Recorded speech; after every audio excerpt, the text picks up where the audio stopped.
Hello and welcome to VNN Canada. I'm Nivedna Prabhu bringing you today's top stories. Mother waits his father criminally probed for failing to return child to Canada. Delhi elections, Aam Aadmi Party sweeps polls while Congress scores a duck. Doug Ford criticizes Nancy Pelosi Bernie Sanders during event in Washington. The Grandhomme blitz helps New Zealand script 3-0 ODI sweep over India.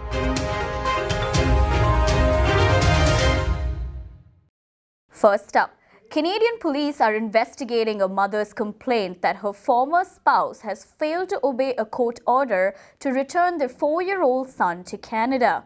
The investigation into Oscar Millard marks a stark turnaround in a complex legal saga that previously saw his ex-spouse of 10 years, Elizabeth D. Swart, jailed briefly for her own failure to take the couple's Calgary-born son back to Spain.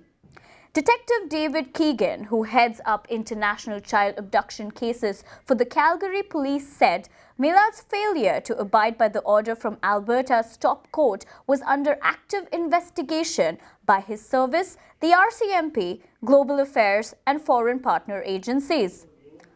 I can confirm that, yes, we are investigating a criminal complaint of child abduction, Keegan told the Canadian press.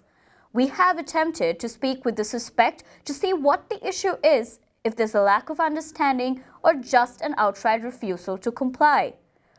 Although the boy had spent almost his entire life in Calgary, a Court of Queen's Bench justice sided with Millard on July 22, 2019. Justice Barbara Romain ruled the child was habitually resident in Spain, a country he had lived in less than 2 months.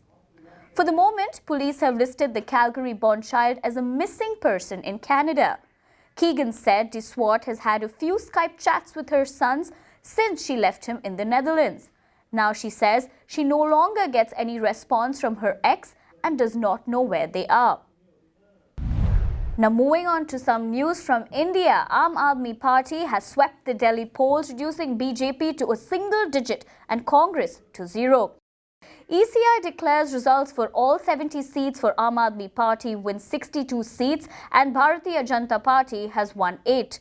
Aam Aadmi Party chief Arvind Kejriwal on Tuesday said the party's landslide victory in the capital was a blessing of Lord Hanuman. Kejriwal was addressing volunteers at the party office for the first time after he got a clear majority in the Delhi Assembly poll results. Kejriwal had been mocked by the BJP after he recited Hanuman Chalisa on TV and visited a Hanuman temple a day before polling. Delhi has given the message and they will vote for those who will provide schools, cheap electricity and hospitals. This is a new kind of politics. It is a new and good sign for the nation. The Congress party repeated its 2015 performance and once again drew a deep blank, reflecting its decline in its fortunes. Ontario Premier Doug Ford has criticized 2 high-profile Democratic politicians during an appearance in Washington, D.C. Ford, who was participating in a fireside chat at the winter meeting of the National Governors Association, took shots at both House Speaker Nancy Pelosi and Senator Bernie Sanders. The Premier slammed Pelosi for ripping a copy of President Donald Trump's State of the Union address this week, calling her actions disappointing and a shame. He also criticized socialism and said the politics of Sanders, a candidate for the Democratic presidential nomination, are scary. Ford also appeared to endorse President Trump's re-election bid, saying he hoped the election turned out literally the right way, an allusion to the Trump's conservative political leanings.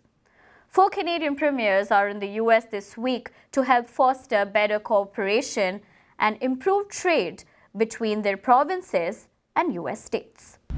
What is happening in the world of sports? Well, Colin D. Grandhomme smashed an unbeaten 28-ball 58 as New Zealand crushed India by 5 wickets in the final ODI at the Bay Oval, thereby clinching the 3-match series 3-0. Grandhomme came back to bat when the Black Caps were chasing 297, were 22 for 4 at the end of 40 overs. The big-hitting all-rounder took the game by the scruff of the neck by taking a liking to Shardul Thakur, who went on for 83 runs in 9 overs as he smacked 6 fours and 3 sixes during his stay at the crease. For India, Chahal was the pick of the bowlers, returning figures of 3 for 47. While KL Rahul top scored with 112, Shreyas Iyer and Manish Pandey made significant contributions of 62 and 42. Pandey, who replaced Kedar Jadhav for the dead rubber, came out with positive intent right from the word go and stitched a 112-run partnership of 113 balls as India went past the 250 mark. Well, looks like Bollywood actors cannot stay away from television. Well, Ayushmann, Khurrana, Neena Gupta and Jitendra Kumar will appear on the hit reality show Bigg Boss 13 to promote their new film, Shubh Mangal Zyada Savdhan. The presence of the star cast of the upcoming rom-com lightened situations somewhat inside the Bigg Boss house, with what tension rising among housemates with less than 5 for the finale. Now, the film is a sequel of the 2017 super hit movie Shubh Mangal Savdhan. The sequel is based on the theme of homosexuality. The movie, directed by Hitesh Kelavla, will release on Feb 21st. Now, ever since the trailer of the film was out, it had been receiving rave reviews, considering the first film was also a big hit. Now, what are these actors going to be doing, and what can contestants also expect? Well, for all that and much more, of course, you would have to watch the upcoming episode. It is also said that Salman Khan will have a big surprise for everybody. Now, the person to watch out here would be the deadly combination, of course, of Ayushmann Khurrana, but also having Jitendra Kumar and Neena Gupta once again back on the screen. Well, on that note, that's all we have for you on this edition of VNN Canada. We will see you tomorrow.